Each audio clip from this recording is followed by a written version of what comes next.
มาคัดของหน้าประกาศทั้งโลกแดงโลกไปแห้งหยาดโยมแต่ว่าเราสามารถเอาเป็นไปได้แต่ว่าฝนนี่ก็พอที่ต้องเศร้าเต้นโลไปแต่คนเดินว่าน้ำก็หายเดียวเต้นทำกับน้ำหนักเอาไว้ก็เลยประโยชน์ลงมาแต่ว่าเป็นสันเนาะแต่ว่าก็สัตว์เกิดดีโดยเพราะโชคงามโดยเพราะโชคงาม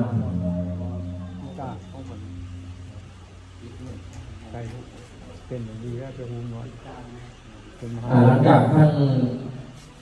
พระเดชพระคุณคณะกรรมการได้พบมาแล้วเนาะเอาทางทั้งหลายคณะเจ้าภาพได้โครงการคารวะเพื่อพรญาตินำเป็นจุดพิธีและญาติโยมมาสุดท้ายเนาะเป็นจุดพิธีถือเล็กถือทองบาทได้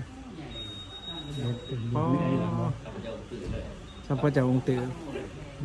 เอาหนาวมันร้อนบ้างแต่ว่าลักษณะเพิ่นอยากคล้ายๆพระเจ้าองค์หลวงเนาะ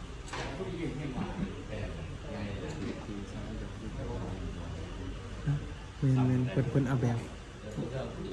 พระเจ้าองค์หลวงอันนั้นขึ้นอยู่อันนั้นดิองค์เดียวอ้าวเห็นแล้ววันนี้เห็นหุ่นละ